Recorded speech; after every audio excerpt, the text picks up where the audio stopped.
Hi friends, ನಮಸ್ಕಾರ. ಸವಿ ರೆಸಿಪಿಗೆ ಸ್ವಾಗತ. ನಾನು ಇವತ್ತಿನ ಒಂದು ವಿಡಿಯೋದಲ್ಲಿ ನಿಮಗೆ ಒಂದು ಟ್ರೆಡಿಷ್ನಲ್ ಆದ ಅಡುಗೆ ಜೋಳದ ಕಡುಬು ಮತ್ತು ಮೆಂತ್ಯ ಚಟ್ನಿ ಯಾವ ರೀತಿ ಮಾಡಬೇಕಂತ ಹೇಳ್ಕೊಡ್ತೀನಿ. ಸೊ ಮೆಂತ್ಯ ಚಟ್ನಿ ನಿಮಗೆ ಆರೋಗ್ಯಕ್ಕೆ ತುಂಬ ಹೆಲ್ಪ್ ಆಗುತ್ತೆ. ನೋಡಿ ಫ್ರೆಂಡ್ಸ್, ಈಗ ಜೋಳದ ಕಡುಬು ಮತ್ತು ಮೆಂತ್ಯ ಚಟ್ನಿಗೆ ಏನೇನು ಬೇಕಂತ ಹೇಳ್ತೀನಿ. ಜೋಳದ ಹಿಟ್ಟು 2 ಗ್ಲಾಸ್,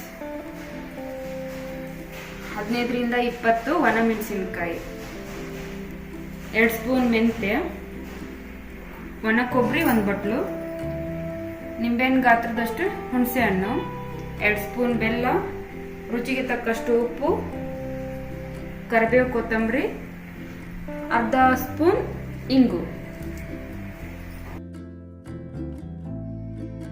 ಈಗ ಜೋಳದ ಕಡುಬಿಗೆ ಮೆಂತ್ಯ ಚಟ್ನಿ ಹೆಂಗೆ ಮಾಡೋದಂತ ಹೇಳ್ಕೊಡ್ತೀನಿ ನೋಡ್ರಿ. ಮೊದಲಿಗೆ ಒಂದು ಕಡಾಯಿ ಇಟ್ಕೊಂಡು 15ರಿಂದ 20 ಒಣಮೆಣಸಿಕಾಯನ್ನ ಸಣ್ಣ ಉರಿ ಮೇಲೆ ಚೆಂದಾಗಿ ಹುರ್ಕೊಳ್ರಿ ನಿಧಾನವಾಗಿ.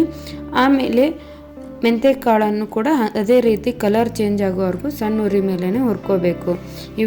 ಇವೆರಡು ತಣ್ಣಗಾಗೋವರೆಗೂ ಬಿಟ್ಟು ಆಮೇಲೆ ಒಂದು ದೊಡ್ಡ ಮಿಕ್ಸಿ ಜಾರ್ ತೊಗೊಂಡು ಅದಕ್ಕೆ ಹುರಿದಿರುವಂಥ ಮೆಂತ್ಯ ಕಾಳು, ಒಣ ಮೆಣಸಿನ್ಕಾಯಿ ಮತ್ತು 2 ಸ್ಪೂನ್ ಬೆಲ್ಲ, ಚಿಟಿಕೆ ಇಂಗು ಮತ್ತು ಒಣ ಕೊಬ್ಬರಿ 1 ಕಪ್ ತುರಿದಿರುವಂಥದ್ದು, ರುಚಿಗೆ ತಕ್ಕಷ್ಟು ಉಪ್ಪು, ಕರಿಬೇವು, ಕೊತ್ತಂಬರಿ ಮತ್ತು ಹುಣಸೆ ಹಣ್ಣಿನ ರಸ ಹಾಕ್ಕೊಂಡು 1 ರೌಂಡು ಹಾಗೆ ಮಿಕ್ಸಿಗೆ ಹಾಕ್ಕೊಳ್ರಿ.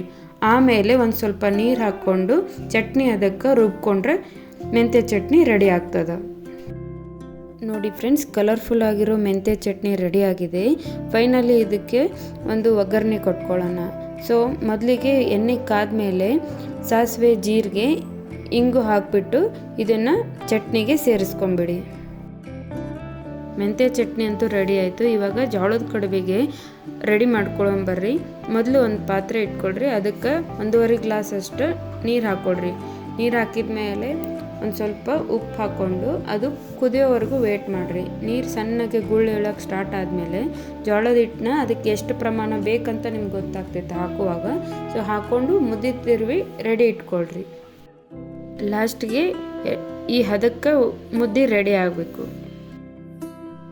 ಜೋಳದ ಮುದ್ದೆ ಏನು ತಿರುವಿಟ್ಟಿವಲ್ಲ ಅದನ್ನು 2 ನಿಮಿಷ ಆರಕ್ಕೆ ಬಿಡ್ರಿ. ಆಮೇಲೆ ಒಂದು ದೊಡ್ಡ ಪರಾತೆ ತೊಗೊಂಡು ಅದಕ್ಕೊಂದಿಷ್ಟು ಜೋಳದ ಒಣ ಹಿಟ್ಟು ಹಾಕ್ಕೊಂಡು ತಿರ್ಕೊಂಡಿವಲ್ಲ ಆ ಮುದ್ದಿನ ಹಾಕ್ಕೊಳ್ರಿ. ಹಾಕ್ಕೊಂಡು ಚೆಂದಾಗೆ ಗಟ್ಟಿ ಆಗೋ ರೀತಿ ಕಲಿಸ್ಕೊಳ್ರಿ, ಒಂದು ಹದಕ್ಕೆ ಬರುವಂಗೆ. ಈ ರೀತಿ ನೋಡ್ರಿ, ಸಣ್ಣ ಸಣ್ಣ ಉಳ್ಳಿ ಮಾಡ್ಕೊಳ್ರಿ. ಕೈಗೆ ನೀರು ಹಚ್ಕೊಂಡು ಈ ರೀತಿ ಆ ಉಳ್ಳಿನ ನಿಧಾನವಾಗಿ ತಿರುಗಿಸ್ಕೊತ ಹೋಗ್ಬೇಕು, ಒತ್ಕೊಂತ. ಸೊ ಆವಾಗ ಅದು ಕಡುಬಿನ ಆಕಾರವಾಗಿ ರೆಡಿ ಆಗ್ತೈತೆ. ಸೊ ಈ ರೀತಿ ನೋಡ್ರಿ, ಇಲ್ಲಿ ತೋರಿಸ್ತಾ ಇದ್ದೀನಿ. ಸೊ ಹಿಂಗೆ ಸಾವಕಾಶ ಒತ್ಕೊಂತ ಹೋಗಬೇಕು. ಇನ್ನೊಮ್ಮೆ ತೋರಿಸ್ತೀನಿ ನೋಡ್ರಿ, ಈ ರೀತಿ ಸಾವಕಾಶ ಬಟ್ಲ ಆಕಾರವಾಗಿ ಬರಬೇಕು. ಇದಕ್ಕೆ ಬಟ್ಲು ಗಡುಬು ಅಂತಲೂ ಕರೀತಾರೆ. ಈಗೇನು ಕಡುಬು ಮಾಡ್ಕೊಂಡಿದ್ದೀವಲ್ಲ, ನಾವು ಇದನ್ನು ಹಬೆ ಮೇಲೆ ಬೇಯಿಸ್ಬೇಕಾಕೈತಿ. ಸೊ ನಾನು ಇದಕ್ಕೊಂದು ಪಾತ್ರೆ ಇಟ್ಟು ಪಾತ್ರೆಗೆ ನೀರು ಹಾಕ್ತಾಯಿದ್ದೀನಿ. ನೀರು ಕುದಿ ಬಂದಮೇಲೆ ಈ ಥರ ಜರಡಿ ಇಟ್ಕೊಂಡು ಕಡುಬನ್ನ ಒಂದೊಂದೇ ಆಗಿ ಈ ಥರ ಇಟ್ಕೊಂಡು ಹೋಗಬೇಕು. ಇಲ್ಲಿ ನೋಡ್ರಿ, ತೋರಿಸ್ತಾ ಇದ್ದೀನಿ. ಈ ರೀತಿ ಉಲ್ಟಾ ಇಡಬೇಕು ಎಲ್ಲ ಕಡ್ನು. ನಿಧಾನವಾಗಿ ಒಂದ್ರ ಪಕ್ಕ ಒಂದೊಂದು ಇಟ್ಕೊತ ಹೋಗ್ರಿ. ಸೊ ನೀಟಾಗಿ ಜೋಡಿಸ್ಬಿಟ್ಟು ಎಲ್ಲನೂ ಇದೇ ಥರ ಬರಬೇಕು.